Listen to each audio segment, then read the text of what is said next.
যে মুহূর্তে সরকার ব্যবসায়ী সমাজ সহ সকলেই সর্বাত্মক প্রচেষ্টা চালিয়ে যাচ্ছি, সে সময়ই অস্বাভাবিক হারে মূসক ও সম্পূরক শুল্ক বৃদ্ধির পাশাপাশি গ্যাসের মূল্য বৃদ্ধির প্রস্তাব দেশের অর্থনৈতিক অগ্রযাত্রার গতিকে থমকে দিবে।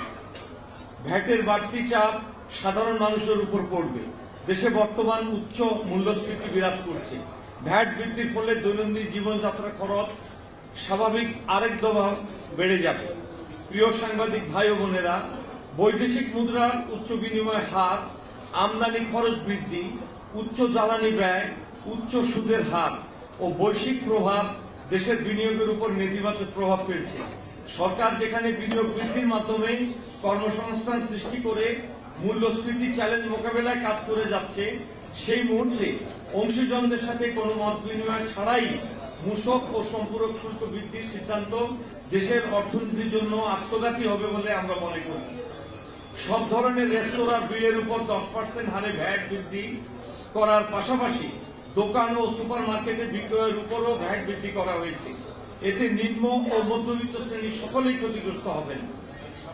এছাড়াও আমদানিকৃত ফল, মুঠোফোন সেবা, ইন্টারনেট, টিস্যু, এলপিজি গ্যাস, পোশাক প্রভৃতি ক্ষেত্রে বিভিন্ন হারে মূসক বাড়ানো হয়েছে।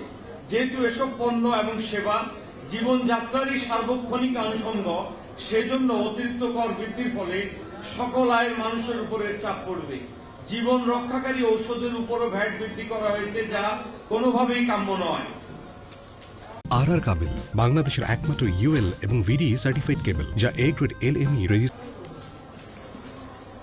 বর্তমানে ব্যবসা প্রতিষ্ঠানে 50 লক্ষ টাকা থেকে 3 কোটি টাকা পর্যন্ত বার্ষিক লেনদেন হলে টার্নওভার কর দিতে হতো, কিন্তু ঘোষিত গেজেট অনুযায়ী বার্ষিক টার্নওভার কর প্রদানের সীমা 50 লক্ষ টাকা নির্ধারণ করা হয়েছে। এতে বৃদ্ধির উদ্যোগ নিতে পারে।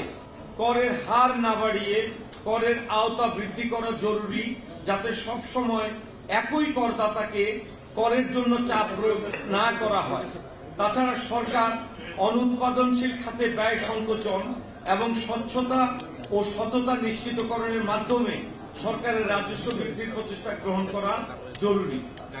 আমরা আরো উদ্বেগ প্রকাশ করছি যে সরকার আবারও শিল্প খাতে গ্যাসের দাম বাড়ানোর উদ্যোগ নিয়েছে।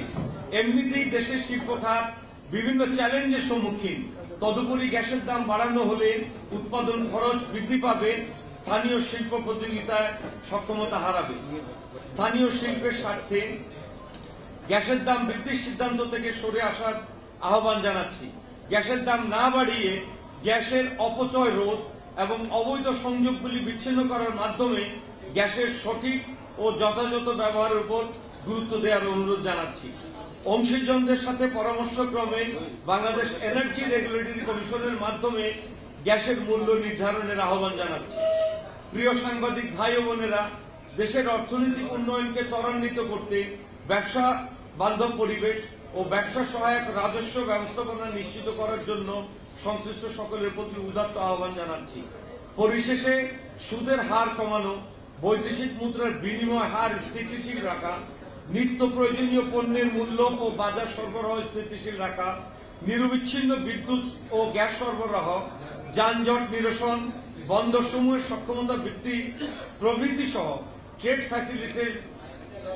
ফ্যাসিলিটেশনের কার্যক্রম জোরদার করার জন্য বৈষম্য বিরোধী সংস্কার পরিষদের পক্ষ থেকে সরকারের প্রতি আকুল আবেদন জানাচ্ছি।